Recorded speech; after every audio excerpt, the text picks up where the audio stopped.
Halo semua. Pada video sebelumnya, kita sudah membahas tentang bagaimana Kristen pertama kali diterima oleh orang Jawa, yaitu melalui penginjilan ilegal oleh orang Kristen awam yang bernama Konrad Lorenz Cullen. Dari generasi pertama ini, ada ratusan orang yang menjadi Kristen di Pulau Jawa.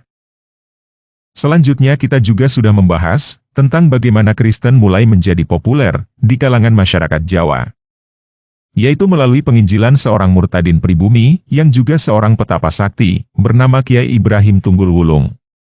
Dari generasi kedua ini, ada ribuan orang yang menjadi Kristen di Pulau Jawa. Pada video ini kita akan membahas generasi ketiga, yang berhasil membuat populasi orang Kristen di Jawa mencapai puluhan ribu orang. Dia adalah seorang murtadin jebolan pesantren yang bernama Kiai Sadrah Suropranoto. Begitu fenomenalnya Kiai Sadrah ini, sehingga apa yang dia lakukan, dicatat oleh banyak orang. Dia dicatat oleh orang-orang Jawa, dan orang-orang Belanda.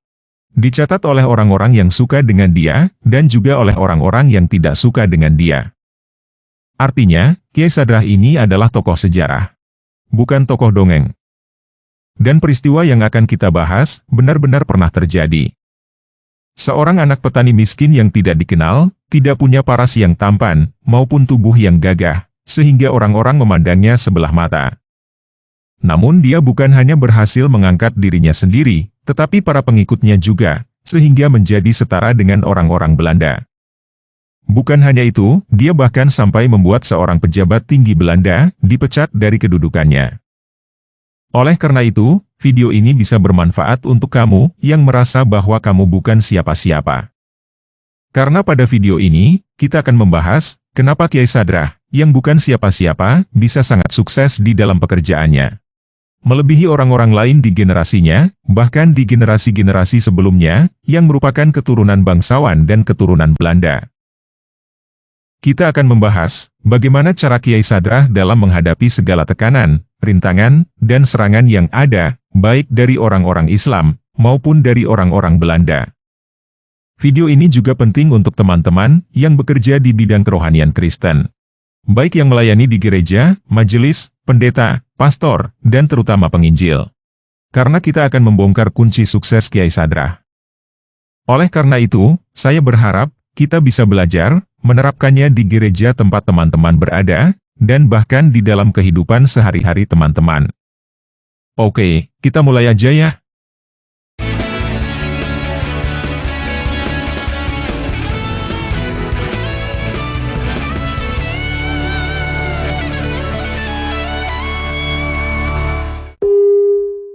Nah, sekitar tahun 1835, lahir seorang anak bernama Radin, dari pasangan petani miskin. Siapa nama orang tuanya, dan di mana tepatnya dia lahir, tidak ada yang tahu dengan pasti. Ada yang berkata, dia lahir di sebuah desa kecil di sekitar Jepara, ada yang berkata di sekitar Demak, dan ada yang berkata di sekitar Semarang. Jadi, Radin ini benar-benar bukan anak siapa-siapa, entah dari mana, di sekitar Jawa Tengah bagian utara. Pada tahun 1841 dan 1851, terjadi gagal panen padi, dan terjadi wabah tifus dan kolera. Selain itu, kebijakan tanam paksa kopi dan tebu, membuat banyak orang yang selamat dari penyakit dan kelaparan, pergi ke Jawa Timur. Tidak diketahui bagaimana nasib orang tua Radin. Entah mereka hidup atau meninggal.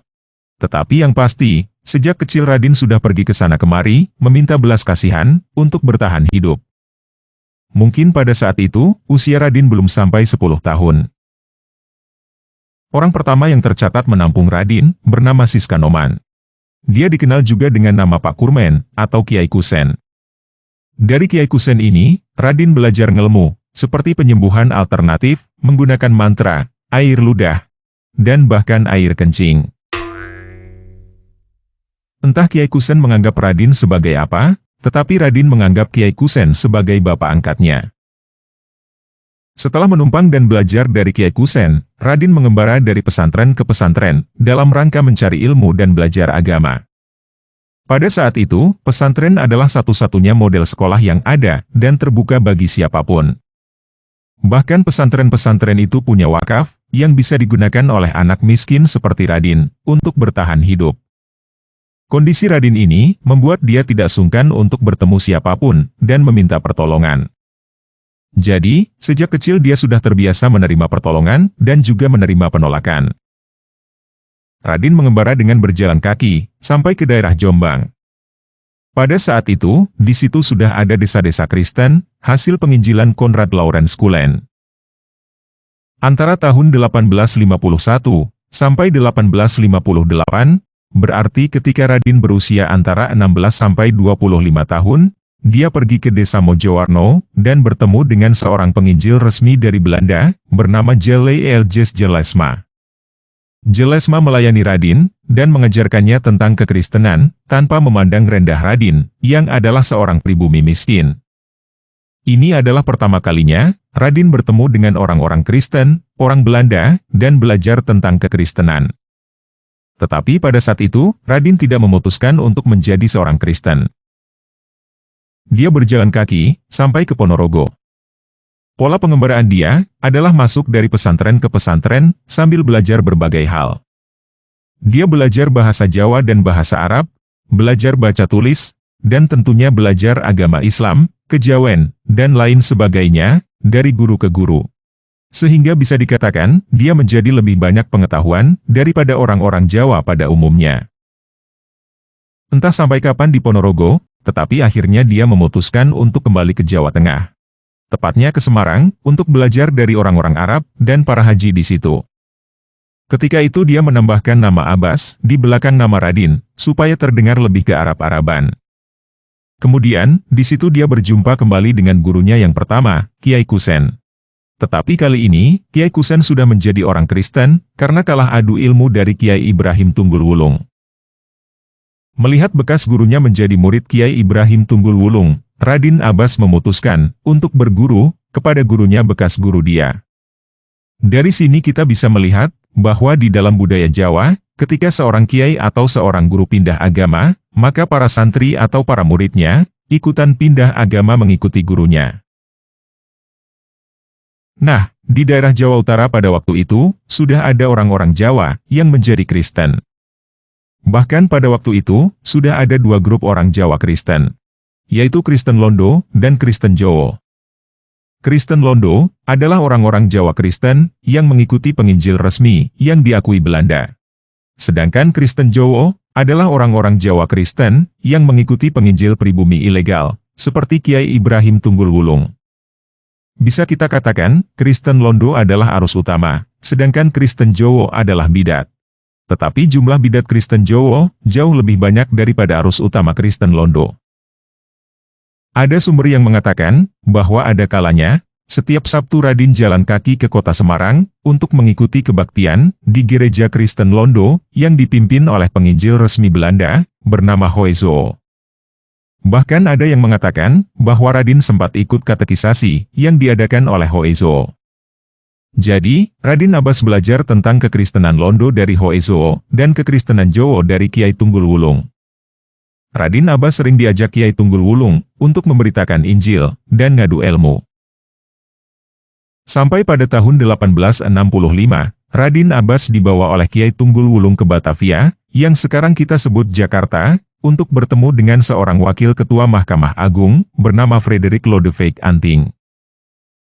Pada kesempatan itu, Kiai Tunggul Wulung diminta oleh Anting untuk bantu membagikan brosur Kristen dari rumah ke rumah. Walaupun dibayar oleh Anting, Kiai Tunggul Wulung yang sudah berusia 65 tahun, merasa pekerjaan itu tidak efektif, sehingga dia memutuskan untuk berhenti dan pergi. Sementara Kiai Tunggul Wulung pergi, Radin Abbas yang pada saat itu berusia 30 tahun, memutuskan untuk tinggal di rumah Anting, dan bekerja sebagai pembantu. Melihat Radin Abbas cukup istimewa, dia diangkat sebagai anak oleh Anting, yang punya hati untuk mengasihi orang pribumi. Anting mempunyai hati untuk mengasihi orang pribumi, karena dia adalah keturunan Belanda Tulen, yang sudah lahir di Batavia, pada tahun 1820. Jadi dia sudah merasa, bahwa Batavia itu adalah tanah air dia. Selain Anting, ada 3 orang pendeta, yang kemungkinan menjadi guru agama Kristen Radin Abbas, yaitu Mattheus Teffer, Johannes Willem Hendrik yang disebut Ader, dan Dominic King. Pada tanggal 14 April 1867, Radin Abbas dibaptis di Gereja Portugese Buitenker, yang sekarang disebut GPIB Sion, di Jalan Pangeran Jayakarta nomor 1, Jakarta. Radin Abbas memilih nama baptis Sadrah, yang merujuk pada tokoh Alkitab, yang terkenal karena selamat dari tungku api, ketika bangsa Yahudi dijajah oleh Babilonia. Dari pemilihan nama ini, kita bisa melihat bahwa Radin Abbas mempelajari Alkitab dengan seksama. Dia pasti mempelajari perilaku Ananias, yang disebut Sadrah ketika mereka dijajah Babilonia, dan berusaha untuk menirunya. Selain itu, kita bisa paham, jika Radin Abbas melihat bahwa kondisi orang Jawa seperti orang Yahudi, sedangkan Belanda seperti Babilonia. Setelah dibaptis, Sadrah kembali ke Semarang, bertemu dengan Kiai Kusen dan Kiai Tunggul Wulung. Pada waktu itu, Kiai Tunggul Wulung sudah membangun beberapa desa Kristen di sekeliling Gunung Muria. Di antaranya adalah Desa Banyutowo, Tegalombo, dan Bondo. Ini adalah pola penginjilan ala Kulen yang diteruskan oleh Kiai Tunggul Wulung, yaitu dengan membuka lahan dan membangun masyarakat baru. Kiai Tunggul Wulung sering pergi untuk memberitakan Injil Kristen Jowo, lalu orang-orang yang masuk Kristen diundang untuk tinggal di desa Kristen yang dibangun, belajar kekristenan lebih mendalam, sambil mendapatkan kehidupan yang baru. Menurut saya, pola Kulen ini masih bagus untuk diterapkan sampai hari ini. Mengingat banyak orang yang murtad dari agama seberang, biasanya mendapatkan persekusi dan diusir. Dengan adanya desa-desa Kristen, para murtadin ini mendapatkan tempat yang baru, di dalam lingkungan yang baru. Dengan demikian, dia bisa lebih cepat belajar, tanpa tekanan sosial, dari lingkungan agama sebelumnya. Ini adalah efek psikologi, yang perlu kita pertimbangkan. Orang Indonesia yang jorok, jika pergi ke lingkungan Singapura yang bersih, mendadak akan menjadi orang yang bersih. Sedangkan orang Singapura yang bersih, jika pergi ke lingkungan Indonesia yang jorok, mendadak akan menjadi orang yang jorok. Oleh sebab itu, murtadin yang pindah ke lingkungan Kristen, adalah sesuatu yang sangat bagus. Tetapi membangun desa Kristen itu tidak mudah. Kiai Tunggul Wulung sering berkelana, sehingga yang memimpin desa adalah wakilnya. Di Bondo, yang menjadi wakilnya adalah Kiai Kusen. Masalahnya, tabiat Kiai Kusen tidak bisa menjadi teladan Kristen yang baik. Dia sering lalai, pergi melakukan hal-hal yang tidak baik, dan bahkan dikabarkan menjadi pecandu madat. Oleh karena itu banyak orang yang sudah pindah ke Bondo, akhirnya keluar lagi dari situ. Ketika Sadrah datang, dia mengambil alih tugas Kiai Kusen, dan membenahi kekacauan yang ada di situ. Pada tahun 1869, Kiai Tunggul Wulung kembali ke desa Bondo. Dan sepertinya, dia tidak akan berkeliling lagi, karena sudah berusia 69 tahun.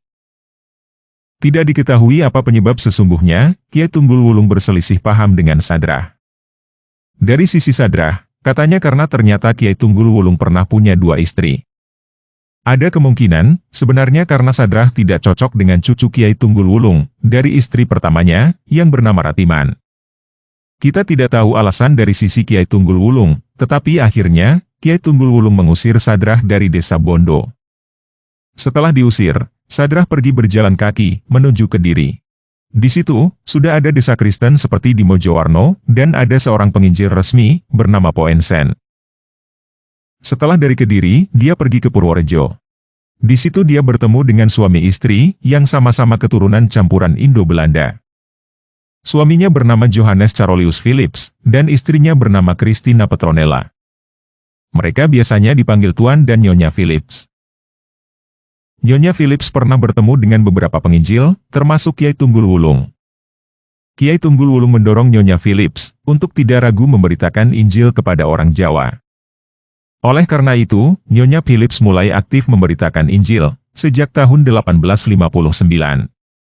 Sampai tahun 1869 ketika Sadrah datang, selama 10 tahun melakukan penginjilan, jemaat Nyonya Philips ada sekitar 29 orang. Total seluruh orang Kristen di Jawa pada saat itu, diperkirakan tidak lebih dari 1.350 orang. Dari 1.350 orang itu, sebagian besarnya adalah jemaat Kiai Tunggul Wulung. Sekitar 1.000 orang. Sedangkan Tuan Philips adalah pensiunan pengawas perkebunan nila milik Belanda. Walaupun tidak terlalu kaya, Tuan dan Nyonya Philips terbuka, dan sering mendukung pekerjaan para penginjil resmi Belanda, maupun penginjil ilegal pribumi.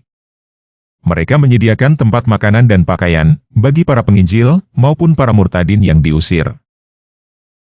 Sadrah datang memperkenalkan diri kepada mereka sebagai bekas murid anting. Tanpa memperkenalkan diri sebagai bekas murid anting pun, sebenarnya Sadrah akan diterima dengan baik oleh pasangan Philips. Tetapi karena dia berkata bahwa dia adalah bekas murid anting, dia mulai mendapatkan perhatian yang lebih. Karena anting bukan orang Belanda sembarangan. Pasangan Philips tidak punya anak, dan mereka melihat bahwa Sadrah cukup istimewa. Dia bisa berbicara dalam 3 bahasa, Melayu, Jawa, dan Arab. Dia bisa membaca dan menulis dalam 4 aksara, Jawa, Arab, Pegon, dan Latin. Dan dia mengerti 3 kepercayaan, Kristen, Islam, dan Kejawen. Oleh karena itu, tidak mengherankan jika pasangan Philips sangat mengistimewakan Sadrah dan menganggapnya sebagai anak. Sadrah sendiri pun sangat menghargai pasangan Philips, melebihi semua orang Belanda yang pernah dia kenal. Entah berapa lama Sadrah tinggal di rumah pasangan Philips, tetapi akhirnya dia memutuskan untuk memulai memberitakan Injil secara mandiri. Dia pergi dari pasangan Philips, jalan kaki ke Kutoarjo, singgah di rumah orang Belanda lain yang bernama Brouwer. Dia tidak tinggal di situ, tetapi berkeliling di sekitar Kutoarjo, memberitakan Injil dengan gayanya sendiri. Dia tidak mencari orang biasa. Yang dia cari adalah kiai atau guru agama, untuk diajak berdebat atau ngadu ilmu. Supaya bisa bertanding dengan mereka, dia menyandang posisi sebagai kiai atau guru. Dan sejak itu, Sadrah mulai disebut kiai. Orang pertama yang dia kalahkan dan menerima Gusti Yesus, adalah Kiai Ibrahim, yang tinggal di Suah. Setelah itu, Kiai Ibrahim mengajak Kiai Sadrah ke Karangjoso, untuk adu ilmu dengan Kiai Kasan Mentaram. Ternyata Kiai Kasan Mentaram pernah mengenal Kiai Sadrah, ketika belajar di salah satu pesantren di Jawa Timur. Mereka berdebat selama beberapa hari, dan akhirnya Kiai Kasan Mentaram menerima Gusti Yesus, dan menjadi Kristen. Kiai Kasan Mentaram mempunyai seorang istri, bernama Nyai Roro Tompo, tetapi mereka tidak punya anak. Pada tanggal 6 Februari 1871, Kiai Kasan Mentaram dan istrinya dibaptis, dan mereka mendapatkan nama baptis Paulus dan Deborah. Setelah itu, sebagai tanda takluk dan hormat, Deborah diserahkan untuk menjadi istri Kiai Sadrah. Deborah mempunyai ibu seorang janda, bernama Suro Menggolo, yang kemudian memberikan Kiai Sadrah rumah dan sawah. Sehingga sejak saat itu, Kiai Sadrah menetap di Karangjoso. Di antara sawah yang digarap oleh Kiai Sadrah, ada yang dikenal warga sebagai sawah janda. Warga di sekitar situ percaya bahwa lelaki yang berani menggarap tanah itu akan mati, dan istrinya menjadi janda. Tetapi Kiai Sadrah tidak memperdulikan kepercayaan itu, dan mulai menggarap tanah itu.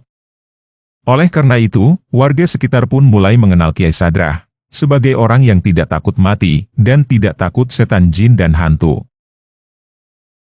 Selain itu, Kiai Sadrah mulai mendatangi guru-guru agama yang paling terkenal di daerah itu, lalu mengajak mereka untuk adu ilmu.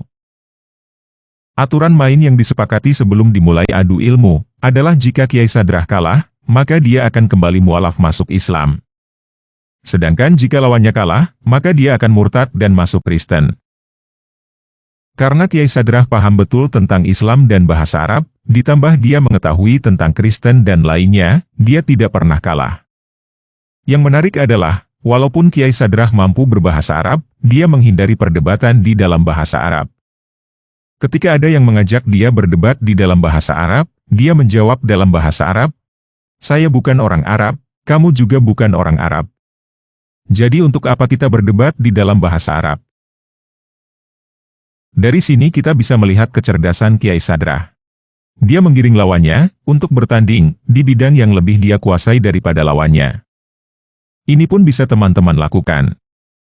Teman-teman tidak perlu berdebat di dalam bidang Islamologi ataupun keagamaan jika teman-teman tidak terlalu menguasainya. Teman-teman bisa mengajak lawan masuk ke bidang yang paling teman-teman kuasai. Misalnya, teman-teman jago di bidang olahraga, atau di bidang teknologi, atau di bidang masak. Tunjukkan kemampuan yang benar-benar kamu kuasai, sehingga lawan menaruh hormat kepada kamu. Untuk menggiring Muslim, sebenarnya tidak sulit. Kita tahu bahwa semakin mereka mendalami agama Islam, mereka menjadi semakin gampang tersinggung. Jadi, untuk menggiring mereka bertanding di bidang yang teman-teman kuasai, tinggal singgung harga diri mereka sedikit. Misalnya, dengan mempertanyakan, apakah kamu takut untuk adu masak dengan saya? Kemungkinan besar, orang-orang sumbu pendek akan langsung jawab, siapa takut? Jadi, ingat ya. Ajak lawan kamu untuk bertanding di bidang yang lebih kamu kuasai daripada lawan kamu. Dalam waktu singkat, banyak kiai di daerah Bagelen yang ditaklukkan oleh Kiai Sadrah. Dengan ditaklukannya para guru ini, mereka masuk Kristen, dan otomatis para muridnya juga ikut masuk Kristen. Ini yang membuat penginjilan Sadrah bisa jauh lebih cepat daripada penginjil lain. Dari mana Kiai Sadrah mendapatkan ide untuk penginjilan dengan cara seperti ini? Tentunya dari pengalamannya sendiri, berguru kepada Kiai Tunggul Wulung. Kiai Sadrah menjadi Kristen karena bekas gurunya, Kiai Kusen, kalah adu ilmu dari Kiai Tunggul Wulung. Ini adalah rahasia budaya Jawa yang tidak diketahui dan tidak dilakukan oleh para penginjil lainnya. Nah, setelah kita tahu rahasia ini, mungkin teman-teman penginjil zaman ini, terutama para murtadin yang lebih paham agama Islam, bisa mulai membidik penginjilan langsung ke guru-guru agama Islam. Ini jauh lebih efektif, dan mungkin jauh lebih aman, daripada teman-teman melakukan penginjilan kepada para muridnya. Yang pertama, para murid tidak berani mengambil keputusan untuk murtad. Yang kedua, walaupun para murid itu mengambil keputusan untuk murtad, gurunya akan marah, dan menyerang teman-teman. Tetapi kalau para gurunya yang diinjili, mereka bisa mengambil keputusan untuk murtad. Dan jika mereka murtad, tidak ada murid atau orang lain yang akan berani mengganggu atau menyerang teman-teman. Bahkan dengan murtadnya para guru agama Islam, otomatis para murid mereka juga ikutan murtad. Jadi, jika teman-teman mau melakukan penginjilan, bidiklah langsung ke para pemimpinnya. Ajak mereka untuk bertanding di bidang yang paling kamu kuasai. Jika mereka sudah takluk, baru mereka mau mendengar dan menerima Injil yang kamu sampaikan. Nah, kalau Kiai Tunggul Wulung membawa orang-orang yang murtad ke desanya, Kiai Sadrah menggunakan pendekatan yang berbeda. Dia membawa orang-orang yang murtad untuk belajar Kristen ke pasangan Philips di Purworejo, dan kebaktian Minggu ke rumah Brouwer di Kutoarjo. Bagi para murid baru Kiai Sadrah, pergi ke pasangan Philips dan rumah Brouwer adalah sensasi pengalaman yang luar biasa. Selama ini, yang mereka tahu adalah orang-orang Belanda itu para penjajah yang kejam yang harus dilayani. Tetapi pasangan Philips dan Brouwer malah melayani mereka. Dilayani oleh orang-orang Belanda, membuat harga diri mereka meningkat, dan membuat mereka lebih hormat lagi kepada Kiai Sadrah. Mereka melihat Kiai Sadrah sebagai maha guru, gurunya guru mereka, yang tidak takut mati, tidak takut setan, dan mampu membuat orang Belanda melayani mereka. Namun karena tidak lama setelah itu Nyonya Brouwer sakit dan meninggal, Kiai Sadrah mulai mengadakan kebaktian Minggu di rumahnya sendiri, dan kemudian mendirikan gedung gereja dari kayu. Oleh masyarakat sekitar, bangunan itu tidak disebut sebagai gereja, tetapi disebut sebagai masjid. Kemudian Kiai Sadrah mengangkat para kiai yang pernah ditaklukkan untuk membantunya dalam menyebarkan agama. Orang-orang yang mau menjadi Kristen karena para kiai, kemudian dipertemukan dengan Kiai Sadrah untuk memperdalam ilmu agama Kristen. Ketika jumlah jemaat sudah tidak bisa ditangani sendiri lagi, Kiai Sadrah mengangkat dua orang asisten, yang bernama Yohanes dan Markus. Pada saat itu, Kiai Sadrah mulai membuat peraturan tentang apa yang boleh dan apa yang tidak boleh dilakukan oleh para jemaatnya. Dan dua orang asistennya, Yohanes dan Markus, bertugas untuk memastikan peraturan dari Kiai Sadrah dijalani oleh para jemaatnya. Walaupun Kiai Sadrah sudah punya banyak pengikut, dia tidak melepaskan diri dari orang-orang barat. Dia sering mengundang pasangan Philips untuk berkunjung ke desa-desa yang sudah menjadi Kristen. Dia mempersiapkan perjalanan mereka, sehingga setiap pasangan Philips datang berkunjung, mereka mendapatkan sambutan yang luar biasa. Sedangkan ketika ada jemaat Kiai Sadrah yang mau dibaptis, segalanya diatur oleh pasangan Philips. Pada tanggal 6 Februari 1871, selain Kiai Kasan Mentaram dan Nyai Roro Tompo, ada 19 orang lain yang dibaptis bersama mereka. Sampai akhir tahun 1871, ada 75 orang yang dibaptis di gereja Protestan, tempat pasangan Phillips. Jika kita bandingkan dengan sebelum Sadrah datang, selama 10 tahun, pasangan Phillips hanya membaptis 29 orang. Jadi 1 tahun pertama pekerjaan Sadrah, hasilnya hampir 3 kali lipat daripada hasil 10 tahun pekerjaan pasangan Phillips sendiri. Pada tanggal 15 Agustus 1872, ada 29 orang dibaptis. Pada tanggal 26 Oktober 1872, ada 188 orang dibaptis. Pada tahun 1872 ini, Kiai Sadrah sudah membentuk 7 jemaat dan 2 gedung masjid gereja. Dan pada tanggal 5 April 1873, ada 310 orang dibaptis. Jadi dalam 3 tahun pertama pekerjaan Sadrah, ada 612 orang yang dibaptis. Untuk pelayanan baptisan, biasanya pasangan Phillips mengundang seorang pendeta dari Purbolinggo, bernama D.S. Art Vermeer. Pada bulan Juli 1873, Vermeer diundang oleh pasangan Phillips untuk membaptis lebih dari 1.000 orang jemaat Kiai Sadrah dalam 17 hari. Jadi dalam 3 tahun, jumlah jemaat Kiai Sadrah sudah melebihi jumlah jemaat Kiai Tunggul Wulung. Namun prestasi yang luar biasa ini tidak selalu dinilai baik oleh semua orang Kristen, terutama di gereja Protestan tempat pasangan Phillips. Banyak orang-orang Belanda yang merasa tidak senang dengan banyaknya orang pribumi yang masuk ke dalam gereja. Mereka merasa tidak senang karena orang-orang pribumi yang pada waktu itu dianggap sebagai kasta terendah, mendadak menjadi sederajat dengan mereka di dalam gereja. Vermeer sendiri adalah pendeta resmi Belanda yang diutus oleh Nederlandse Gereformeerde Zendingsvereniging atau NGZV dan tiba di Tegal pada tanggal 6 Mei 1859. Walaupun dia tidak bisa dikatakan rasialis terhadap orang pribumi karena dia yang membaptis orang-orang pribumi, tetapi dia mempunyai pandangan yang lain tentang jemaat Kiai Sadrah. Menurut dia, seluruh jemaat yang dibaptis itu adalah hasil kerja pasangan Phillips, dan Sadrah hanya semacam jongos. Pada tahun 1873, Nyonya Phillips jatuh sakit, sehingga tidak bisa melayani. Ketika Vermeer berhubungan langsung dengan Kiai Sadrah, konflik mulai timbul.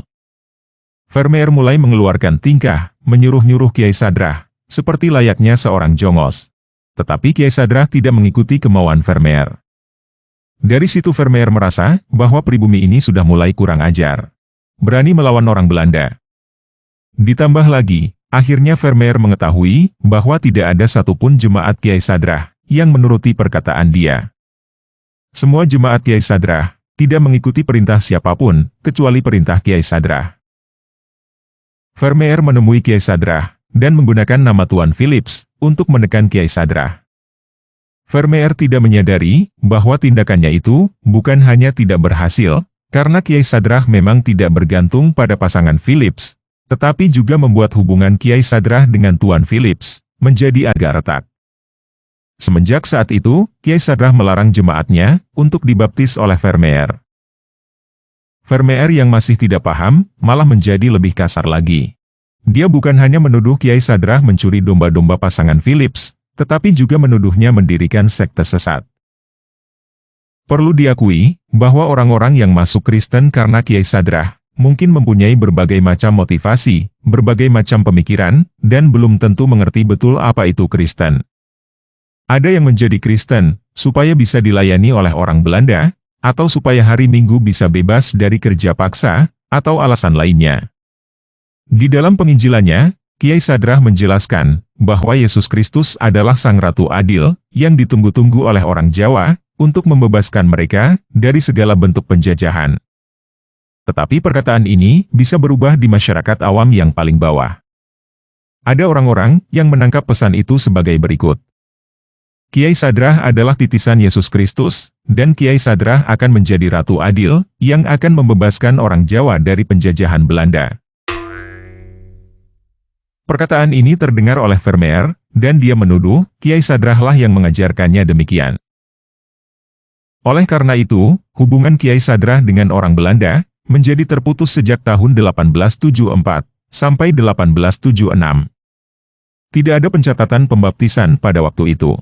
Tetapi bukan berarti Kiai Sadrah berhenti memberitakan Injil di masyarakat Jawa. Ada informasi yang menyatakan bahwa pada tahun 1974, Kiai Sadrah mendirikan gereja di Jembangan, dan pengikutnya sudah mencapai 2.500 orang. Pada bulan Mei 1876, Nyonya Philips meninggal dunia, dan Tuan Philips pindah ke Banyumas. Sehingga bisa dikatakan bahwa pada saat itu, Kiai Sadrah sudah tidak punya orang Belanda yang mendukung pekerjaan dia. Setelah kematian Nyonya Philips, Kiai Sadrah mengambil nama baru Suropranoto, yang berarti, yang berani memimpin. Dengan nama Kiai Sadrah Suropranoto, dia ingin mempertegas statusnya sebagai orang yang berkuasa, sekelas atau lebih tinggi dari priai. Setiap Selasa Kliwon, dia mengumpulkan para kiai pemimpin jemaat untuk rapat di Karangjoso. Sebagai pemimpin, Kiai Sadrah menggunakan 3 cara untuk mengendalikan seluruh jemaatnya. Yang pertama adalah datang sendiri, yang kedua adalah mengutus asistennya, Yohanes dan Markus, dan yang ketiga adalah menggunakan surat resmi. Penggunaan surat resmi ini dikecam oleh Belanda, karena itu adalah cara Belanda. Pemerintah Belanda mulai merasa terancam, atau setidaknya, melihat Kiai Sadrah seperti mau mendirikan negara sendiri. Pada tahun 1877, Vermeer mengundurkan diri dari kependetaan dan pulang ke Belanda. Pada saat itu, Residen Bagelan dipimpin oleh orang Belanda yang bernama Willem Lichtvoet.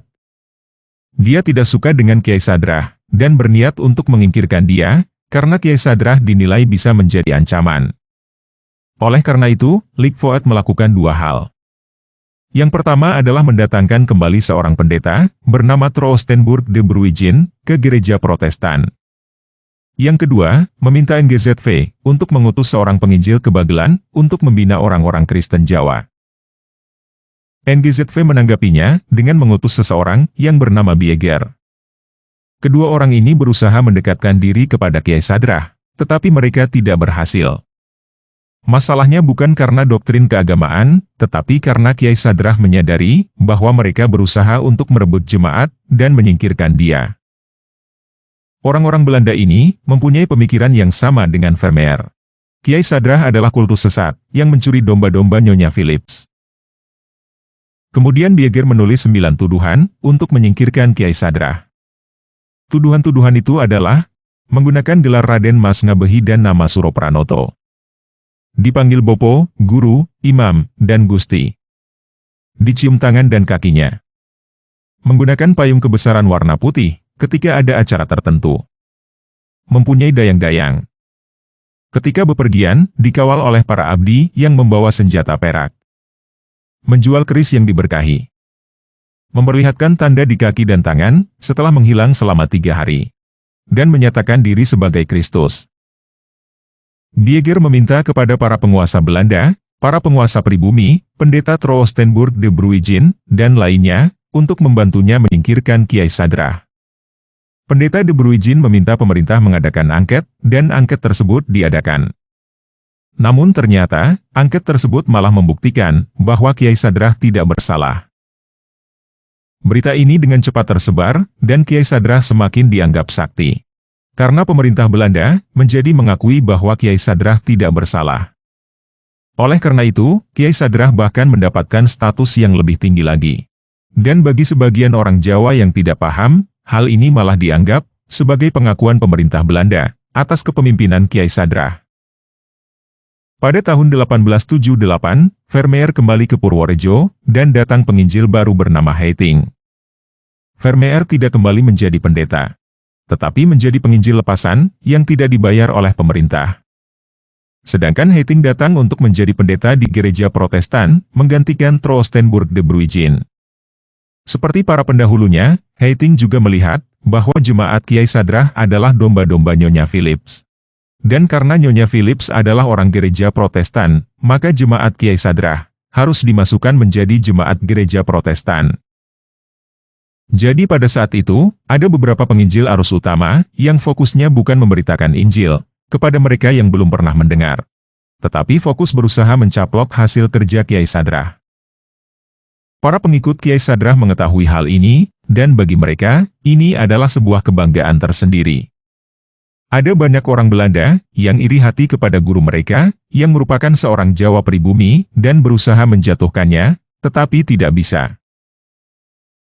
Pada tahun 1820, pemerintah Belanda membuat peraturan wajib vaksinasi bagi pribumi. Tetapi pelaksanaannya berjalan lambat. Pada bulan Februari 1882, terjadi wabah cacar, dan pemerintah mengadakan pencacaran massal di Bagelen. Ternyata, orang-orang Kristen Jawa menolak untuk dicacar. Dan ketika mereka ditanya alasannya, mereka menjawab, karena dilarang oleh guru mereka. Guru mereka adalah Kiai Sadrah. Pada tanggal 2 Maret 1882, Kiai Sadrah langsung diangkut ke kantor polisi Kutoarjo, lalu dipenjarakan.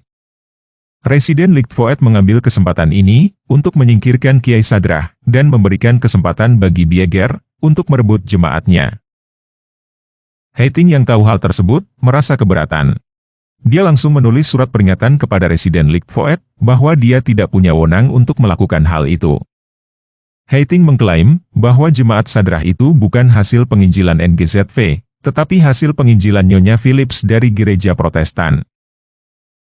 Akhirnya mereka kompromi dengan status Bieger menjabat sebagai pemimpin jemaat sementara. Pada tanggal 15 Maret 1882, para sesepuh jemaat Kiai Sadrah dikumpulkan di Karangjoso. Lalu Residen Lichtenvoorde mengumumkan kepada mereka bahwa Sadrah bukan lagi guru mereka. Sadrah sudah dilarang untuk mengajarkan agama Kristen dan diasingkan. Mulai saat itu Bieger diangkat untuk menggantikan Sadrah, dan mereka semua harus patuh kepada Bieger. Jika ada dari antara mereka yang berani membangkang, maka mereka akan dipenjara juga. Setelah pengumuman itu, Residen Lichtenvoorde pergi, dan Bieger mulai khotbah. Beberapa hari kemudian, para murid Kiai Sadrah mulai datang ke Purworejo untuk membesuk dia. Tetapi hanya 2 orang yang akhirnya diizinkan bertemu untuk mengantarkan makanan. Mereka bernama Yeremia dan Kasam Munadi. Pada tanggal 24 Maret, diadakan pertemuan lagi di Purworejo. Kali ini Kiai Sadrah juga dihadirkan dari penjara dan ada jaksa. Pada saat itu, Kiai Sadrah dipaksa untuk menandatangani surat yang isinya adalah permohonan ampun, mengakui kesalahan, dan berterima kasih kepada Residen atas keringanan hukuman. Setelah itu ada pernyataan bahwa dia akan bekerja sama dengan Bieger secara rukun dan tidak akan pernah menentangnya. Di depan para pengikutnya, Kiai Sadrah bersumpah di atas kitab suci dan menandatangani surat itu. Setelah itu Kiai Sadrah dibebaskan dan diberi waktu 14 hari untuk pindah ke Purworejo dengan status tahanan kota. Pada tanggal 27 Maret, Residen Lichtenvoorde yang mengira bahwa semuanya sudah selesai, mengirim laporan tentang semua yang terjadi kepada Gubernur Jenderal Fredericks Jacob. Kiai Sadrah tidak mendapatkan perintah, harus tinggal di mana di Purworejo, tetapi akhirnya dia memutuskan untuk numpang di rumah Bieger. Pada tanggal 7 April, Kiai Sadrah beserta istrinya, Deborah, dan mertuanya, Suromenggolo, datang ke rumah Bieger, dan diberikan pavilion kecil 2 kamar, di belakang rumah utama. Bagi sebagian orang, apa yang terjadi pada Kiai Sadrah adalah kekalahan telak yang memalukan. Tetapi peristiwa ini memperlihatkan bagaimana kualitas Kiai Sadrah sebagai seorang Kristen. Dia sama sekali tidak melawan, ataupun mengeluh, ketika semuanya dirampas dari dia. Dia malahan benar-benar bekerja sama dengan Bieger, menyuruh jemaatnya untuk taat kepada Bieger, dan menyuruh asistennya untuk menolong Bieger. 3 hari setelah itu, Bieger mulai membaptis 171 orang jemaat Kiai Sadrah. Kemanapun Bieger pergi, dia disambut dengan baik oleh jemaat Kiai Sadrah. Dalam waktu 4 bulan, Bieger membaptis 1.600 orang. Ketika laporan Residen Lichtenvoorde sampai ke Gubernur Jenderal, ternyata hal itu diketahui oleh Raad van Indi, atau Dewan Hindia. Pada tanggal 9 Juni 1882, diadakan sidang tertutup yang khusus untuk membahas hal ini. Di dalam sidang itu, diputuskan bahwa Residen Lichtenvoorde telah melanggar aturan dengan memutuskan penahanan rumah kepada Sadrah Suropranoto. Menurut Regeringsreglement ayat 47, hanya Gubernur Jenderal dengan persetujuan Dewan Hindia yang dapat memutuskan penahanan rumah. Oleh karena itu, Residen Lichtenvoorde dihukum dengan dicopot dari jabatannya dan Sadrah dibebaskan.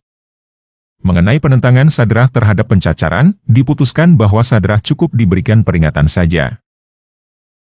Pada tanggal 10 Juni, Dewan mengirim telegram ke Purworejo, agar Sadrah segera dibebaskan. Namun Sadrah baru diberitahu dan dibebaskan, pada tanggal 7 Juli. Peristiwa ini sangat menggemparkan, di kalangan orang pribumi, dan orang bule. Seorang pejabat tinggi pemerintah Belanda, dipecat karena seorang pribumi. Bagi Kiai Sadrah, hal ini bukan hanya sekedar kemenangan atas orang Belanda, tetapi juga berarti mendapatkan pengakuan dari pemerintah pusat Hindia Belanda. Bagi para pengikutnya, Kiai Sadrah dianggap menjadi lebih sakti lagi. Kebal hukum. Pada bulan Juli, Bieger masih membaptis 1.006 orang. Tetapi pada bulan Agustus, tidak ada satupun orang yang mau dibaptis oleh Bieger. Kita bisa menduga bahwa Kiai Sadrah kembali melarang jemaatnya untuk dibaptis oleh Bieger. Bieger frustasi dan akhirnya mengundurkan diri pada bulan Oktober. Dia meminta kepada pimpinan NGZV agar dipulangkan ke Belanda. Bahkan ketika Kiai Sadrah datang ke rumah Bieger setelah dibebaskan, Bieger menolak untuk bertemu dengan dia. Peristiwa ini tidak membuat Kiai Sadrah takabur. Dia malah menjadi sangat sadar bahwa dia membutuhkan mitra orang Eropa. Salah satunya adalah karena dia mendapatkan laporan bahwa jemaatnya dipersekusi oleh umat Islam. Tanggal 29 September 1882, ibadah minggu di gereja Jambangan dilarang, kemudian gereja itu dibakar. Tanggal 24 Oktober gereja itu dibangun kembali, tetapi dibakar lagi. Pada tahun 1883, gereja di Banyumas dibakar. Tanggal 21 Februari 1883, gereja di Kedung Tawon dibakar. Masih ada banyak laporan gereja jemaat Kiai Sadrah dibakar, yang tidak saya bacakan di video ini. Jadi, Kiai Sadrah tahu bahwa dia butuh orang Eropa. Tetapi dia tidak mau orang Eropa, yang berusaha untuk merebut jemaatnya, dan menyingkirkan dia. Ketika tinggal di rumah Bieger, Sadrah sempat berkenalan dengan seorang penginjil NGZV lain, bernama Jacob Wilhelm, yang baru datang pada tahun 1881. Wilhelm membuka sebuah sekolah kecil, dan mengajar beberapa murid di situ. Kiai Sadrah tertarik dengan dia, karena dia berbeda dari penginjil lain, yang memandang rendah, dan menganggap Kiai Sadrah mencuri jemaat pasangan Philips. Setelah bebas, Kiai Sadrah mengundang dia untuk datang ke Karangjoso. Di situ Wilhelm disambut dengan meriah, dan Kiai Sadrah beberapa kali menyatakan bahwa dia ingin bekerja sama dengan penginjil resmi. Kemudian Kiai Sadrah memberikan anak angkatnya, yang bernama Yotham, untuk menjadi murid Wilhelm. Pada tanggal 22 Maret 1883, Kiai Sadrah membuat surat pengangkatan Wilhelm, sebagai penginjil bagi jemaatnya. Pada tanggal 17 April 1883, Wilhelm mengirim surat kepada pemerintah Belanda, dengan referensi surat pengangkatan itu, supaya diresmikan dan diakui. Haitink masih belum menyerah. Dia mengumpulkan orang-orang Kristen Jawa, untuk mengadakan pertemuan pada tanggal 4 Mei 1883. Orang-orang Kristen Jawa berdatangan dari berbagai daerah, kecuali dari daerah Karangkobar. Dari Karangkobar, hanya datang satu orang, yang bernama Panus, dengan sebuah surat. Surat itu ditujukan kepada para pemimpin Kristen Jawa, yang hadir di situ. Isinya adalah pemberitahuan, bahwa jemaat Kristen Jawa, tidak wajib hadir pada pertemuan itu. Di dalam surat itu disebutkan nama Imam Sadrah, dan Pandito Mardiko Wilhelm. Setelah surat itu dibacakan, orang-orang yang hadir di situ, langsung pulang. Hingga tinggal Panus sendirian. Ketika ditanya tentang apa yang terjadi, Panus menjawab, dengan mengutip Yohanes 10, ayat 4-5. Domba-domba mengenal dan mengikuti suara gembalanya, dan tidak akan mengikuti suara orang asing. Pada tanggal 10 April 1884, pemerintah mengesahkan pengangkatan Wilhelm. Setelah itu, tidak ada lagi upaya Haitink dan gereja Protestan, untuk mengambil jemaat Sadrah. Selain itu, persekusi dari umat Islam terhenti. Jadi, dari sini kita bisa mengambil kesimpulan, adanya persekusi dari Islam, terjadi karena tidak ada perlindungan terhadap gereja. Pada tanggal 3 Maret 1892, Jacob Wilhelm meninggal. Tetapi saya tidak menemukan berapa banyak orang yang dibaptis, selama Wilhelm bekerja sama dengan Sadrah. Ada kemungkinan Kiai Sadrah melanjutkan kebijakan bahwa jemaatnya tidak dibaptis. Pada tahun 1899, Kiai Sadrah mendengar bahwa Anting membentuk jemaat gerakan gereja baru yang disebut Gereja Katolik Kerasulan. Walaupun namanya adalah Gereja Katolik Kerasulan, gereja ini bukan bagian dari Gereja Katolik Roma. Gereja ini didirikan oleh pendeta Edward Irving dari Skotlandia, sekitar tahun 1831, yang kemudian menyebar ke Inggris dan Belanda. Mengetahui hal itu, Kiai Sadrah langsung membawa Markus dan Yotham ke Batavia, bertemu dengan Anting. Di situ, Kiai Sadrah ditahbiskan menjadi Rasul Jawa, Gereja Katolik Kerasulan. Dengan demikian, Kiai Sadrah mempunyai legitimasi untuk melakukan sakramen sendiri. Tanggal 30 April 1899, Kiai Sadrah mulai memimpin Ekaristi. Pada tanggal 14 November 1924, Kiai Radin Aba Sadrah Suropranoto meninggal. Dan sekarang ini, salah satu pecahan Gereja Kerasulan Sadrah, berubah nama menjadi Gereja Kristen Kerasulan Indonesia. Nah, sebenarnya masih banyak cerita sejarah tentang Kiai Sadrah, yang menarik, tetapi tidak saya ceritakan. Karena kalau diceritakan semuanya, video ini akan terlalu panjang. Kita tidak tahu berapa tepatnya jumlah orang yang dimurtadkan oleh Kiai Sadrah, karena tidak ada pencatatan jumlah orang yang dibaptis setelah Bieger. Ada yang memperkirakan jumlahnya sekitar 10.000, ada yang memperkirakan jumlahnya sekitar 20.000. Berapapun juga jumlahnya, Kiai Sadrah adalah seorang tokoh sejarah Indonesia yang fenomenal. Jika Kiai Sadrah, yang bukan anak siapa-siapa, tidak punya ketampanan maupun kegagahan, bisa mencatat prestasi yang luar biasa, tentunya kita juga bisa, kalau kita bekerja dan berusaha, dengan sebaik mungkin. Oke, sekian video kali ini, Gusti Yesus memberkati kita semua.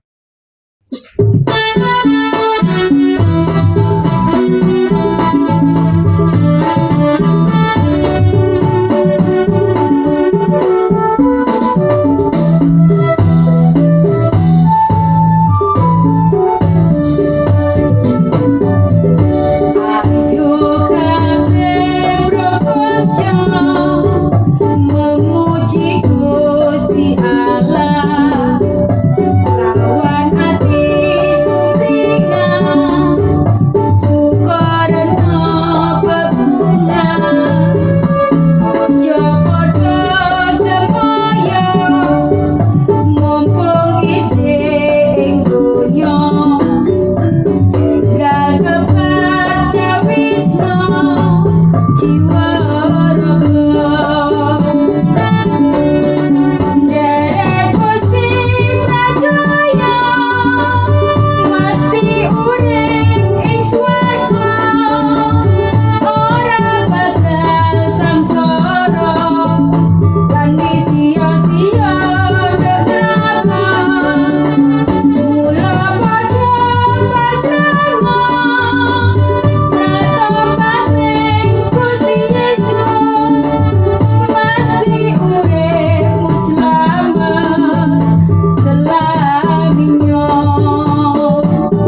Terima kasih untuk teman-teman yang telah mendukung channel Tanpa Ragi melalui Dana, BRI, dan Patreon.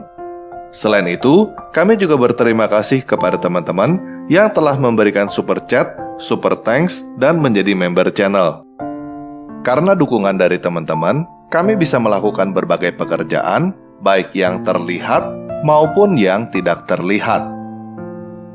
Selama ini, kami telah mendapatkan banyak ucapan terima kasih dari orang-orang yang diberkati oleh pekerjaan kita.